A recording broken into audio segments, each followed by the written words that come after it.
Hola, espero que este video sea de utilidad para el trabajo docente, que les sea de provecho y que algunas de las ideas que aquí se vierten puedan servir para la labor cotidiana de maestros, maestras, bibliotecarios, bibliotecarias.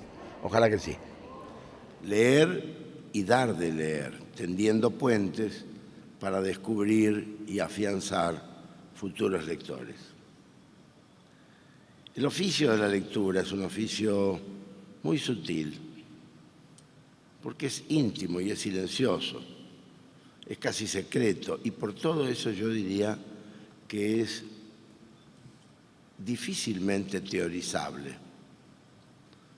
Quienes aquí estamos sabemos que leer es importante, sabemos por qué leemos, sabemos que el que no lee no sabe, y que la lectura es el camino idóneo y perfecto, diría yo, hacia el conocimiento.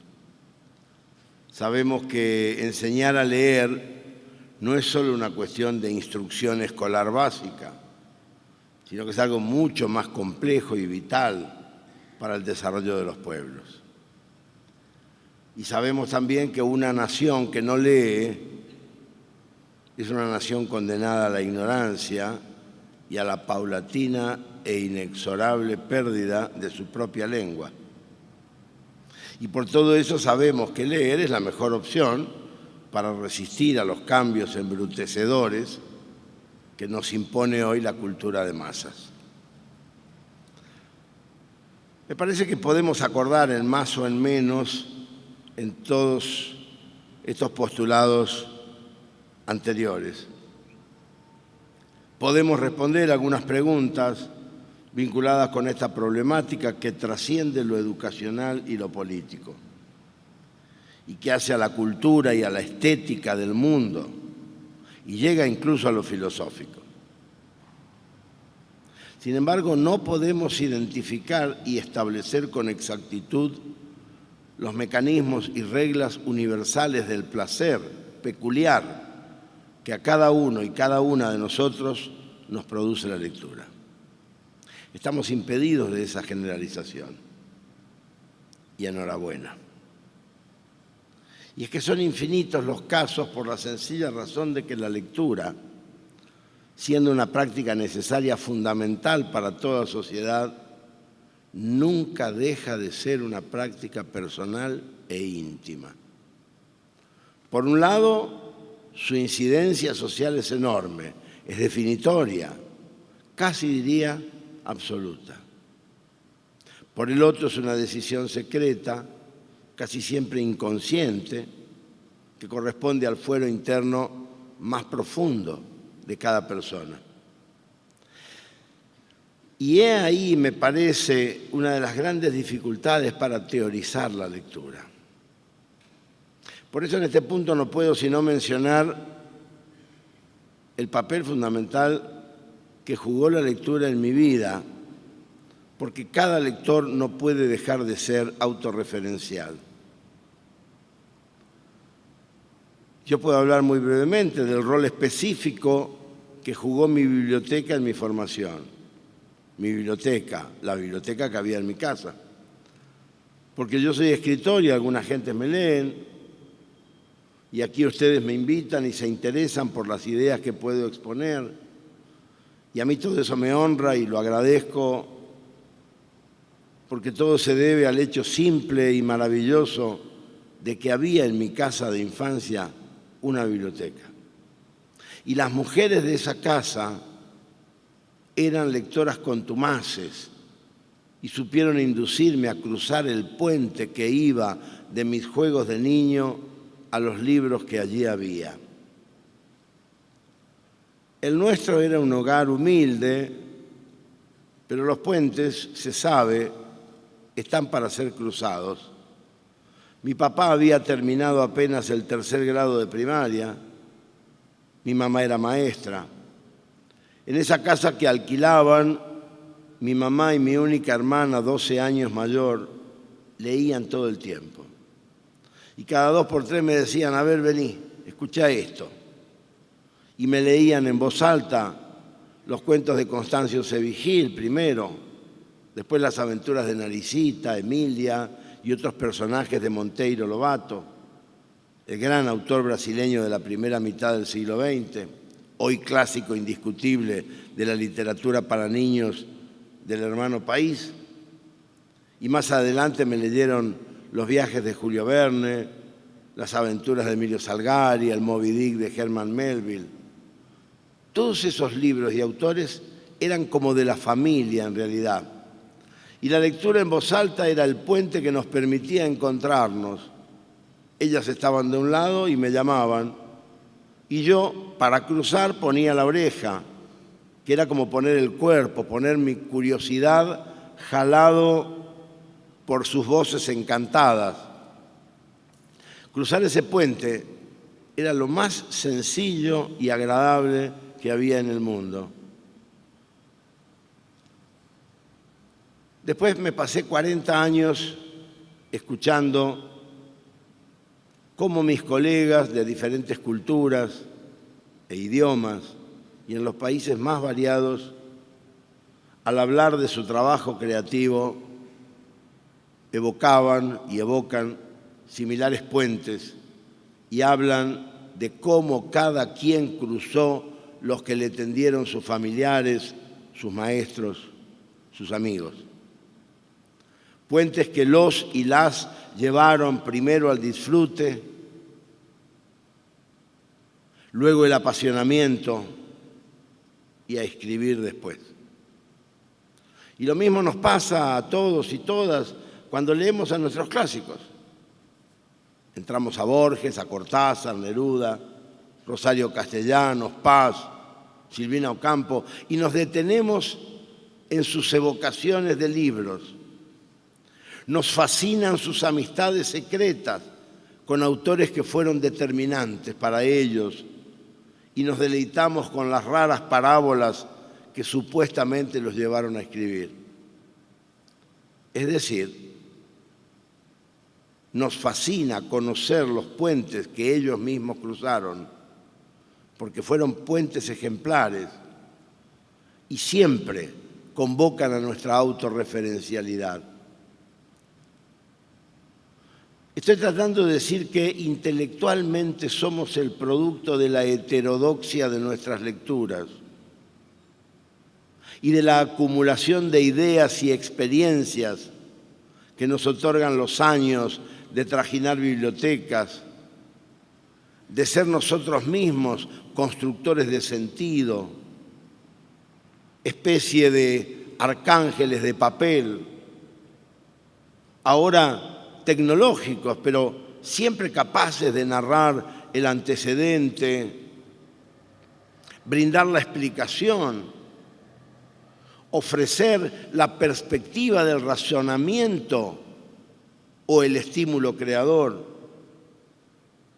También en este sentido construimos puentes y hacemos docencia, entendida esta precisamente como el salvataje de ese aislamiento imperceptible y cruel a que condena la ignorancia. O sea que también nosotros somos a veces el puente que es necesario, urgente y posible cruzar, simplemente para saber, para conocer, para descubrir, investigar, proponer.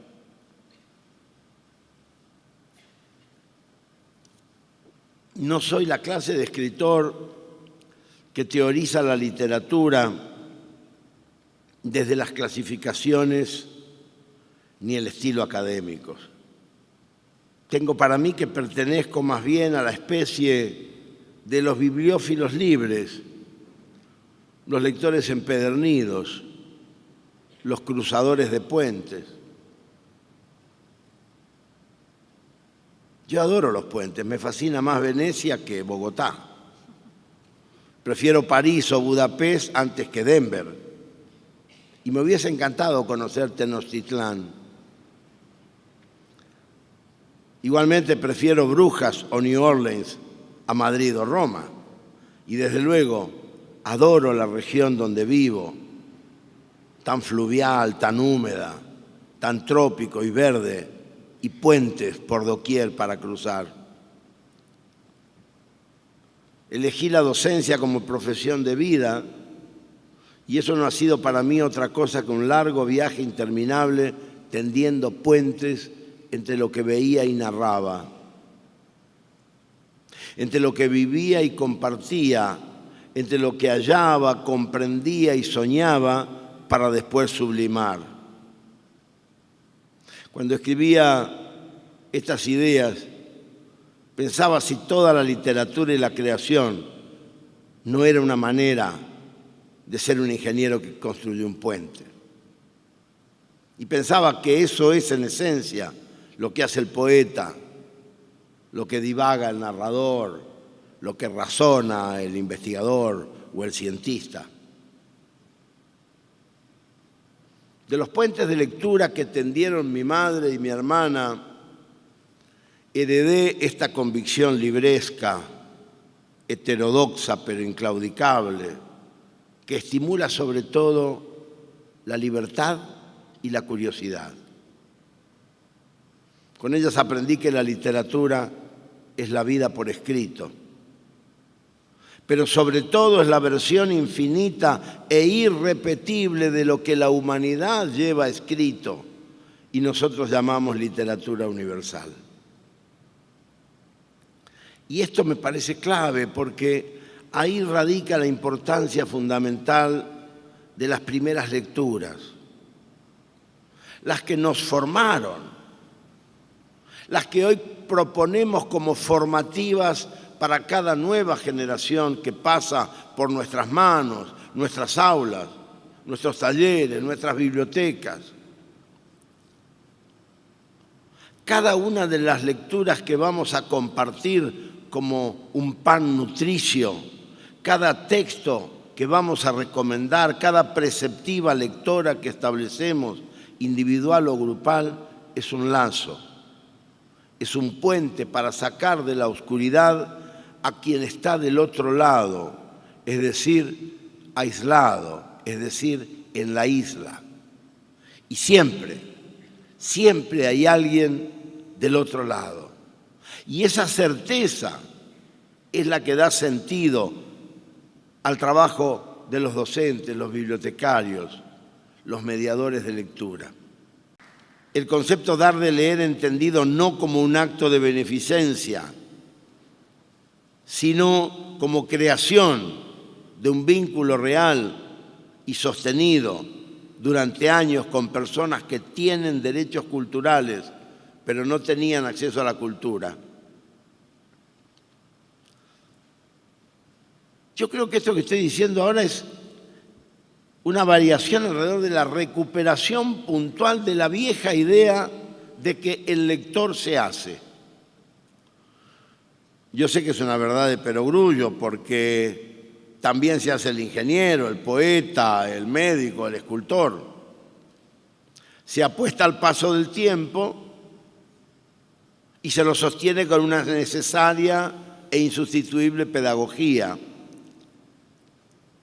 Siempre alguien enseña un saber, una práctica, y es la práctica misma la que desarrolla una actividad y una pasión. Todo esto ya lo sabemos. Pero en materia de lecturas además es imprescindible una buena guía,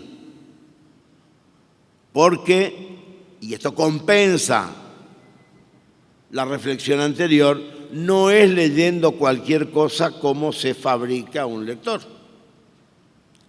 La lectura es una materia mucho más profunda, delicada y hasta peligrosa que lo que parece a primera vista.